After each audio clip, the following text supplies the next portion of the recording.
Welcome back to Exam Express. Today we will simplify retirement and death of a partner by solving important CUET previous year questions. So now let's move to our first question. Ria, Tia and Priya were partners in a firm sharing profits in the ratio 4:3:2. The profit for the firm for the year ending 31st March was 3,60,000. Tia died on 30th June. Which account will be debited and by how much on account of share of profit up to date of death? अब देखो यहाँ पे ratio future में change नहीं हो रहा, वही है। तो जो डेबिट होगा वो तो होगा P and L suspense account. अब हमें अमाउंट देखना है कितने से होगा।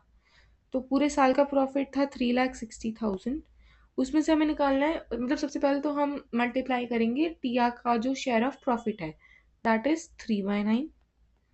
और अब हम देखेंगे वो कितने टाइम के लिए फॉर्म में थी, मतलब अप्रैल से लेके जब तक till the date of death. ठीक है, तो अप्रैल मई जून 3 महीनों के लिए वो थी। ठीक है, तो 3/3/12। अब हम इसको सॉल्व वगैरह करते हैं तो वी विल गेट 30,000। तो इसका आंसर है हमारा, एक और जीरो है इधर। तो इसका आंसर हुआ हमारा P and L suspense account debited by 30,000, option number C. ठीक है। अब देखो सीयूईटी में ना इतने सिंपल क्वेश्चंस ही आते हैं। जस्ट आपको ध्यान रखना है कि उसकी कितने मंथ्स के लिए वो इधर है, कब वो रिटायर हो रही है, कब उसकी डेथ हो रही है, बस correct number of time period से मल्टीप्लाई ध्यान से करना है।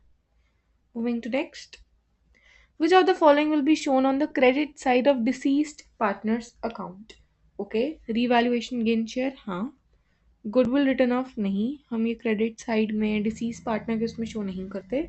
Share of profit till death yes, drawings till date of death ये क्रेडिट साइड शो नहीं होती इफ रिमेंबर, तो ये भी नहीं होगा। हम क्रेडिट साइड की बात कर रहे हैं, रिमेंबर।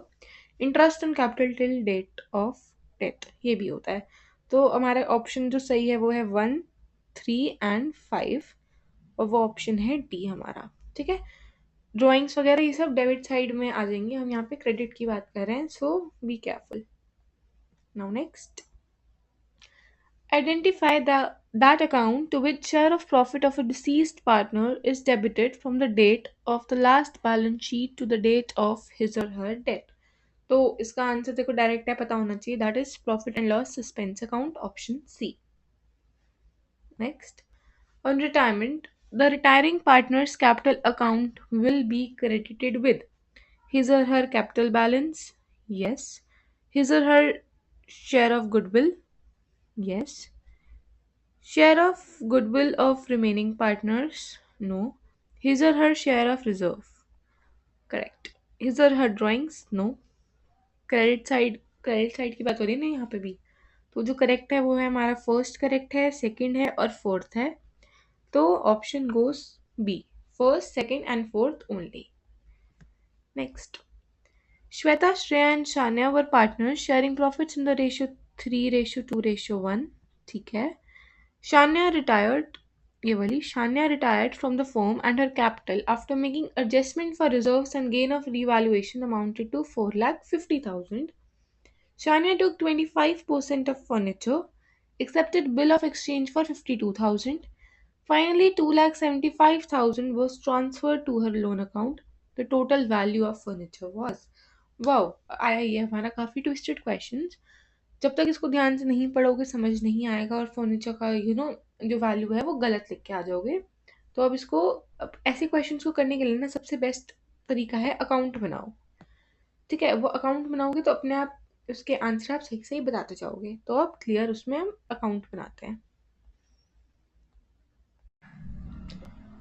तो ये हमारा अकाउंट, ठीक है। आई बी ओनली राइटिंग अमाउंट्स ताकि ज़्यादा मैस मैस सा ना लगे, क्लियरली समझ आए। ये डेबिट साइड, ये हमारी क्रेडिट साइड।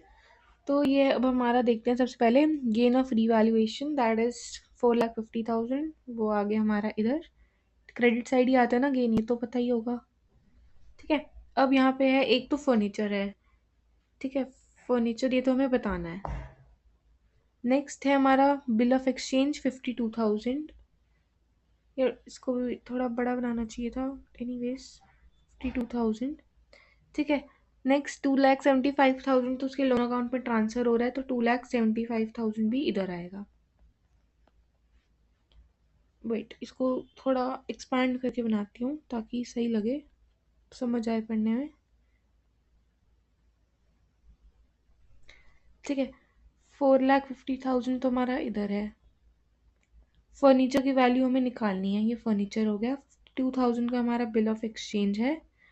2,75,000 हमारे लोन अकाउंट में ट्रांसफ़र हो रहे हैं। इसका सम टोटल करेंगे यहाँ पे, इधर आया 4,50,000, इधर भी 4,50,000, क्योंकि हमारा क्रेडिट साइड यहाँ पे और कुछ नहीं है इस गेन के अलावा। तो अब इसको माइनस करते हैं, 2,75,000 और 52,000 को if we will gonna add, तो वी विल गेट 3,27,000। 4,50,000 में से इसको माइनस करा तो वी विल गेट 1,23,000। अब ये तो आगे उसकी 25% करके अभी हमें निकालनी है। ठीक है, अब हमें ये पता लग गया यहाँ पे फर्नीचर को जिसका 25%, जो फर्नीचर की ओरिजिनल वैल्यू थी उसका 25% 1,23,000 है। लेकिन अभी भी हमें फर्नीचर की टोटल वैल्यू नहीं पता, तो अब हम इस 1,23,000 से उसकी टोटल वैल्यू निकालेंगे। ठीक है, और वो कैसे, 1,23,000 तो हमारी आ गई जो उसकी 25% थी, तो 100/25 करके, और इसको सॉल्व करने पे we will get 4,92,000। Option D.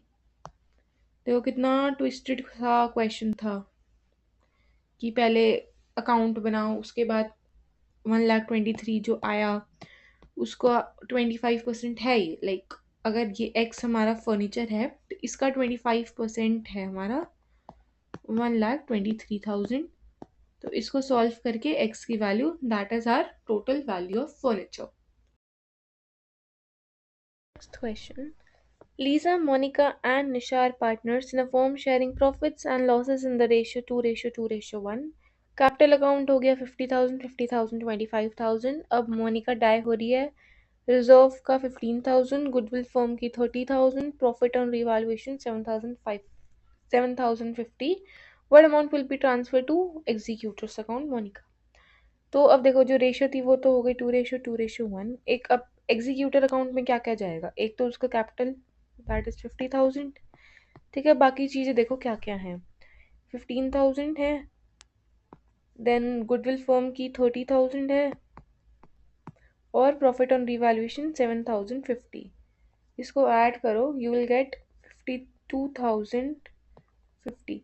ठीक है, और अब इसका गुडविल का मतलब मोनिका के शेयर में इसे डिवाइड कर दो, 52,050 को 2/5 से, तो यू विल गेट 28,000, नहीं 20,820, दैट इज, तो दैट इज 70,820।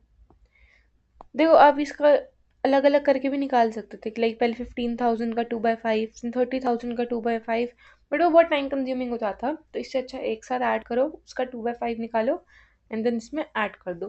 तो करेक्ट आंसर हो गया option B. Next, 7th question, A, B and C share profit in the ratio 5:3:2. B retires, A and C decide to share in 3:2. Now what is the gaining ratio? ठीक है, अब हमें इसमें gaining ratio बताना है। Ratio लिखो 5:3:2। अब new ratio है हमारी 3:2। जो जो रिटायर है वो है ये वाला। ठीक है, तो अब हम निकालते हैं ए की, 5/10 माइनस 3/5 के, इसको सॉल्व करते हैं, the 10 इधर 5 minus 6, you will get 1/10। Gain है ये हमारा। ठीक है, सी आप गेन को ओल्ड माइनस न्यू भी कर सकते हो, इसमें भी कोई गलती नहीं है, बट हाँ जिस यहाँ पे माइनस का साइन आएगा तो दैट शोज कि ये हमारा गेन है। Next, 2/10 minus 2/5, then 10, 2 minus 4, that's 2/10। So answer है हमारा 1:2, and that is our D option, 1:2। Next, when goodwill already appears in the books and partners decide to adjust it without raising goodwill account, then तो इन that case जब ऐसा होता है ना, तो जो एडजस्टमेंट है वो कैपिटल अकाउंट्स के थ्रू होती है। तो यहाँ पे भी ऑप्शन सी करेक्ट है, adjustment is done through capital accounts. Next, अब assertion रीजन है, assertion है at retirement goodwill is adjusted in gaining ratio. ठीक है, करेक्ट है। रीजन है remaining partners compensate retiring partner, ये भी करेक्ट है। तभी तो हम एंट्री करते हैं ना, gaining partners account debit to the retiring one, oh sorry to sacrificing one. तो यहाँ पे इसका आंसर हो गया A, both true and R explains A. Next, A retires, his capital is 80,000. His share is 1 by 4. Total capital of the firm is 4 lakh. What will be the hidden goodwill? अब ये question है हमारा hidden goodwill का। तो अब हम ए का जो कैपिटल है, कैपिटल वो है 80,000 और उसका जो शेयर है वो है 1 by 4। ठीक है, तो अब 80,000 के लिए इट्स 1 by 4। अब अगर हम टोटल इम्प्लाइड कैपिटल निकाले तो for that we have to do 80,000 into 4/1। इससे हमें पूरा इम्प्लाइड कैपिटल पता लग जाएगा, दैट इज 3,20,000। ठीक, अब हमारा जो एक्चुअल कैपिटल है और वो इम्प्लाइड है वो आ गया, दैट इज 4 लाख, इम्प्लाइड आया 3,20,000। तो इनके बीच का जो डिफरेंस है ना 80,000, that is our hidden goodwill. ठीक है, तो ऑप्शन ए। देखो हमने क्या करा, ए का कैपिटल 80,000 था, उससे हमने टोटल फर्म का इम्प्लाइड कैपिटल निकाल दिया, दैट इज 3,20,000। बट इन्होंने कहा यहाँ पे टोटल कैपिटल 4 लाख है, तो 4 lakh actual capital minus implied कर दिया तो हमें हिडन गुडविल मिल गई, that is 4 lakh minus 3,20,000, that is 80,000। ठीक है, moving to next question 11th. New ratio is not given after retirement, then the gaining ratio will be old ratio of remaining partners. ये तो बहुत easy basic सी चीज़ है। For example दे रखा है A B C की ratio है 1:2:3, B retire, what will be the gaining ratio? In that case old ratio ही हमारी gaining ratio बन जाएगी। ठीक है, option A। Next, deceased partner's executor account is settled by capital account, bank और loan account, revaluation account या फिर goodwill account. सी जब भी हम अमाउंट ट्रांसफर करते हैं ना तो एग्जीक्यूटिव के अकाउंट पे, तो हम मेनली लोन अकाउंट के थ्रू करते हैं या फिर बैंक अकाउंट के थ्रू। सी अभी सीयूईटी में तो इस टाइप का नहीं आएगा क्वेश्चन, बट आपने बोर्ड्स में देखा होगा कि you are preparing a loan account.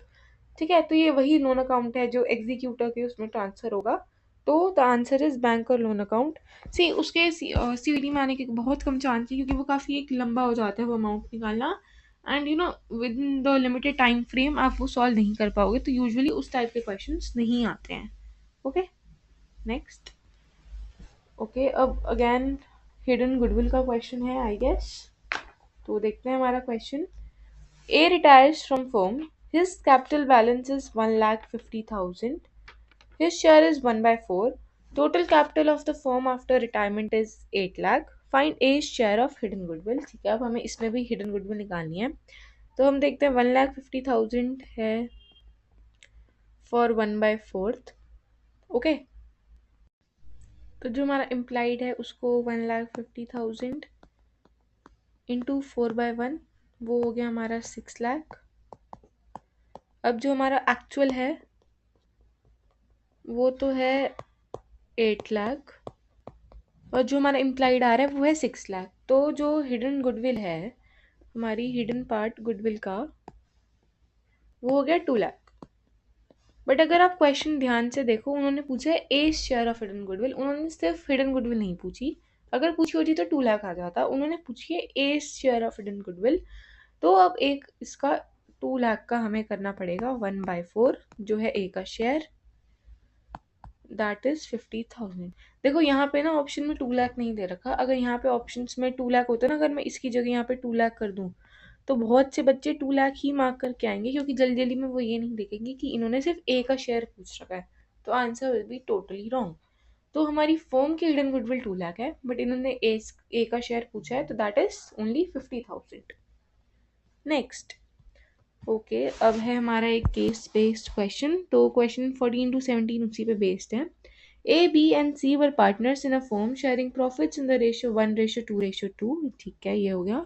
On 1 July a retired और न्यू प्रॉफिट हो गया बी और सी का 3:2. Goodwill is this. Workman compensation reserve in the books 72 lakh. Claim 80,000 against it.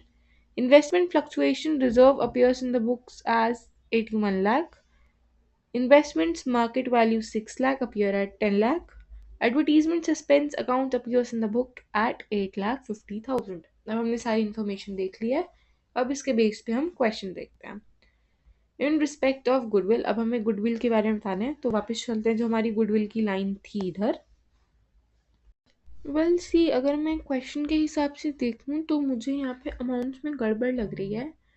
Because यहाँ पे देखो investment fluctuation reserve is of 81,000 और उसका मार्केट वैल्यू 6 लाख वगैरह है. तो let me recheck the question. Yes, I was right. यहाँ पे आंसर आएगा, यहाँ पे आएगा सिर्फ 1 लाख, सिर्फ 1 लाख की है. ये तो 10 लाख ठीक है. देन इधर भी सिर्फ 50,000 आएगा और यहाँ पे गुडविल भी सिर्फ 4 लाख, नॉट 74, 4 लाख. और जो वर्कमैन कंपनसेशन रिजर्व है वो भी गलत दे रखा है, दैट्स 2 लाख. बिकॉज उसका क्लेम सिर्फ 80,000 का है तो वो बनता ही नहीं सही. अब ये है हमारा करेक्ट क्वेश्चन. गुडविल फर्म की 4 लाख है, workman compensation 2 lakh, IFR 1 lakh और एडवर्टीजमेंट सस्पेंस अकाउंट 50,000. अब इसके अकॉर्डिंग सॉल्व करेंगे हम. अब गुडविल का बताना है. गुडविल का बताने के लिए you will need gaining ratio, मतलब रेशियो चाहिए हमें. तो हमारी ओल्ड रेशियो थी दैट वाज 1:2:2. और नेक्स्ट बी और सी, क्योंकि ए तो वो चला गया, बी और सी की हो गई हमारी 3:2. ठीक है, अब इसको निकाल लेते हैं. गेनिंग निकाल रहे हैं तो अब मैं इसमें न्यू माइनस होल्ड कर रही हूँ. ठीक है, 3/5 माइनस 2/5 दैट इज 1/5. और सी की देखें तो 2/5 माइनस 2/5. ओके, सी का तो गेन ही नहीं कर रहा, तो सी का तो खत्म पार्ट, सिर्फ बी गेन कर रहा है हमारा. तो जो हमारी इसमें एंट्री होगी वो होगी सिर्फ बी डेबिट होगा. और उसका हम अमाउंट देखें तो अमाउंट वो इन द क्वेश्चन था हमारा 4 लाख. तो 4 लाख का आप निकाल दो 1/5. ठीक है, 4 लाख का 1/5 कैलकुलेट करो एंड यू विल गेट 80,000. ठीक है, तो बी डेबिट होगा सिर्फ 80,000 से, option C. Next, in respect of workman compensation reserve. तो अभी देखो यहाँ पे तो जो होगा ओल्ड रेशियो में होगा. ठीक है, वर्कमैन कंपनसेशन रिजर्व का, और अमाउंट जितने से होगा वर्कमैन कंपनसेशन का दैट वुड बी आर. और देखो इसकी एंट्री खुद सोचो, वर्कमैन कंपनसेशन रिजर्व जो अपीयर कर रहा था वो 2 लाख था और जो क्लेम था वो 80,000 का हुआ. तो जो बचा 1,20,000 वो क्रेडिट हो जाएगा ओल्ड पार्टनर्स में, ओल्ड रेशियो में. ठीक है, next, in respect of investments. अब हमें इन्वेस्टमेंट, जैसे हमने वर्कमैन कंपनसेशन का बताया, हमें इन्वेस्टमेंट्स का बताना है. इन केस ऑफ इन्वेस्टमेंट्स तो जो अमाउंट है वो भी अगेन ओल्ड रेशियो में ही होगा जो होगा. ठीक, देखो ऐसे क्वेश्चंस में ना आप शॉर्टकट भी यूज़ कर सकते हो. यू नो कि वो तो डेबिट होगा, ठीक है, जो अमाउंट है, और ओल्ड रेशियो में होगा. पहले क्वेश्चन में क्रेडिट दे रखा है तो पहला ऑप्शन हटा दो. ठीक है, एलिमिनेशन मेथड यूज़ करो. ठीक है, यहाँ पे दे रखा है कि 3 लाख डेबिट होगा बी और सी के गेनिंग रेशियो में, दैट इज़ रॉन्ग. ये यहाँ पे भी यही दे रखा है कि 3:2 में होगा, नहीं. ये हमें पता है कि ये ओल्ड रेशियो में जाएगा वही अमाउंट, तो इसका ऑप्शन हो गया बी. देखो कई बार ना ऐसे एलिमिनेशन मेथड ऐसी ट्रिक्स लगानी पड़ती है. मान लो ये तो छोटा सा था, you have a big lengthy question, तो अब आप क्या एक एक अमाउंट सॉल्व करने नहीं बैठोगे सीवीटी के अंदर. You have to use some tricks. In that case आप एलिमिनेशन मेथड यूज करो. यू नो कि इन्वेस्टमेंट वाले केस में you will have to debit, तो यहाँ पे क्रेडिट वाला ऑप्शन अपने आप गलत हो गया. यू नो कि जो भी अमाउंट होगा वो ओल्ड रेशियो में डेबिट होगा. अब यहाँ पे तीनों में अमाउंट तो सेम ही है, तो यानी इन्हीं तीनों में से एक करेक्ट है जो ओल्ड रेशियो में जा रहा है, एंड वो सिर्फ ऑप्शन हमारा बी है. तो that's why option B is correct है. नेक्स्ट, एडवर्टीजमेंट सस्पेंस अकाउंट अब विल बी क्रेडिटेड, नहीं. डेबिटेड इन 3:2, नहीं. हमें पता है ये एडवर्टीजमेंट वो वाला भी ओल्ड रेशियो में जाता है. ठीक है, will be entirely debit to B, नहीं, क्यों गेनिंग रेशियो की तो बात ही नहीं हो रही, ओल्ड रेशियो की बात हो रही है. Will be debited to all partners in old ratio, option D is correct. Next, X, Y, and Z were partners in a firm sharing profits and losses in the ratio 2:2:1. The firm closes its books on 31st March. Y died on 24 June 2018. Okay. Y's share of profit of the firm till date of death from the balance sheet was to be calculated on the basis of sales. Okay. Sale इस साल 2017 to 18 की 15 lakh. Profit earned 3 lakh. Sales from 1st April to 24 June was 2 lakh. On Y's death, goodwill of the firm was 1,20,000. Total amount payable to Y's executor on his death was 1,75,000. अब हमें बताना है Y's share of profit. Alright. अब देखो ऐसे में profit उसका निकालने का फॉर्मूला क्या हुआ. सबसे पहले तो आप निकालोगे ratio of profit to sales. उसके अंदर you will do profit of the last year upon sales of last year into 100. ठीक है, इससे जो है हम उसकी रेशियो निकाल लेंगे प्रॉफिट की सेल्स. तो अब सही से सॉल्व करते हैं. तो प्रॉफिट हमारा लास्ट ईयर का कितना हुआ, that is 3 lakh. Sorry, that is 3 lakh direct दे रखा है हमें अपॉन सेल लास्ट ईयर की. अब देखो सेल लास्ट ईयर की कितनी है, दैट इज 15 लाख. देखो पिछले साल की दे रखी है 15 लाख इंटू 100. ठीक है, तो अब इसको सॉल्व करो तो यू विल गेट 20%. ये तो अब हमारा आ गया रेशियो या परसेंटेज. ओके, नेक्स्ट अब हमारा परसेंटेज ध्यान रखो 20%. ठीक है, अब हमारा नेक्स्ट स्टेप है निकालना profit up to date of death. तो 2 लाख का यू हैव टू डू 20%, वो आया हमारा 40,000. ये हमने करा क्या निकालने के लिए, profit up to the date of death. अब 40,000 आया, 40,000 अपॉन 2/5, उसका शेयर जितना था 40,000 इंटू 2/5, तो यू विल गेट 16,000. इसका करेक्ट आंसर है हमारा 16,000. हमने कैसे निकाला, सबसे पहले हमने उनकी रेशियो निकाली या परसेंटेज कह लो. देन हमने प्रॉफिट निकाला डेट ऑफ डेथ तक, फिर हमने निकाल दिया उसमें से वाइस शेयर, मतलब जो पार्टनर गया है या जो पार्टनर मरा है उसका शेयर.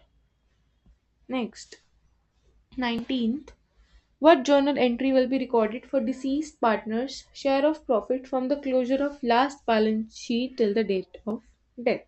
ठीक है, प्रॉफिट एंड लॉस डेबिट नहीं, सस्पेंस अकाउंट आएगा इधर.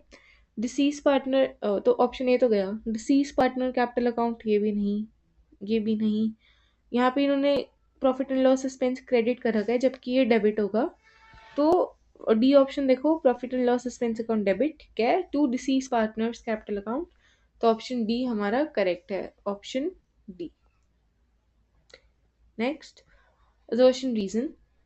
If A, B, C and D are partners, D's son will automatically become the new partner in the case of D's death. No, ऐसा तो नहीं होता. मतलब हाँ, अगर वो उसका एग्जीक्यूटर की उसमें है तो वो लोन अकाउंट बैंक अकाउंट के थ्रू उसे जो मिलना है वो मिलेगा. But this is not right कि हाँ उसके मरने के बाद उसका बेटा अपने आप ही पार्टनर बन जाएगा.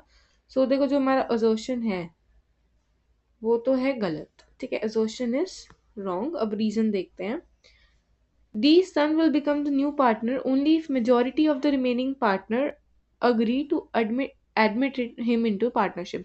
देखो ये सही होता अगर इन्होंने मेजोरिटी वर्ड ना लगाया होता.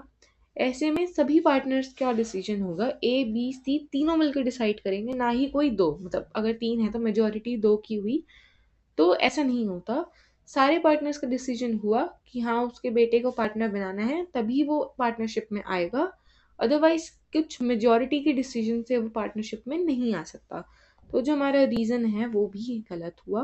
तो both assertion and reason are wrong. तो option number D, both and are wrong. Next, okay, फिर से एक असर्शन रीजन क्वेश्चन है. हमारा असर्शन है, in case of retirement of a partner goodwill is credited to all partners capital account in old ratio. हमें पता है गलत है, एक्सप्लेनेशन की भी नीडेड नहीं है. थर्ड चैप्टर से सेकंड से हम यही चीज़ें पढ़ रहे हैं कि गुडविल क्रेडिट हो डेबिट हो, मतलब क्या ट्रीटमेंट रहता है. Reason, In case of retirement of a partner, his share of goodwill is credited to retiring partner's capital account and debited to continuing partners in their sacrificing, यहाँ पे ratio word आएगा, sacrificing ratio. तो हमारा reason भी गलत है, तो इसका भी आंसर वही हुआ, both and are wrong, option D. Next 22nd. Firm has an unrecorded liability for workman compensation of 10,000. The firm was not prudent enough to create a workman compensation reserve. How will this liability be treated in the books at the time of retirement of a partner? देखो ऐसे में अगर उन्होंने कोई liability create नहीं हुई या कुछ ऐसा है तो basically you have to charge unrecorded liability, तो वो आप रिवैल्यूएशन अकाउंट से चार्ज करोगे. ये है हमारा रिवैल्यूएशन अकाउंट, ये हो गई उसकी डेबिट साइड, ये हो गई उसकी credit side. You are having an unrecorded liability that you have to pay. तो in that case you will debit the revaluation account. ठीक है, तो ऑप्शन सी. यहीं पे कोई एसेट आ जाता तो वो क्रेडिट हो जाता रिवैल्यूएशन अकाउंट के उस through. Next, decrease in stock 30,000, increase in building 10,000, old ratio 4:1. How much revaluation loss be will occur? Okay, अब ऐसे क्वेश्चंस में ना कोई अकाउंट बनाने की ज़रूरत नहीं है. देखो स्टॉक में लॉस जा रहा है आपका 30,000 का, ठीक है, तो लॉस को नेगेटिव ब्रैकेट से डिनोट कर सकते हैं हम.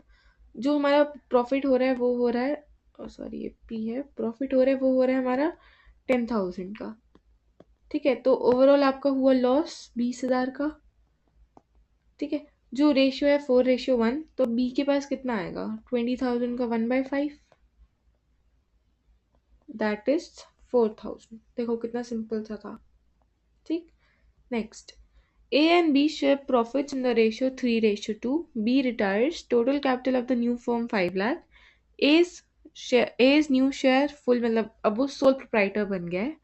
His existing capital 4,20,000. How much capital should A bring? ठीक है, तो ऐसे में देखो ये जो रिक्वायर्ड कैपिटल है उसको मैं इसे डिनोट कर रही हूँ, दैट इज 5 लाख. जो उसका एग्जिस्टिंग कैपिटल है वो है 4,20,000. तो जो अमाउंट है वो 5 लाख माइनस 4,20,000 का हो गया 80,000. अब जैसे कि ए हमारा सोल प्रोप्राइटर है तो अब सब कुछ वही शेयर कर रहा है, तो इसका आंसर डायरेक्ट 80,000 हो गया, किसी से हमें कुछ मल्टीप्लाई डिवाइड नहीं करना. Answer is 80,000.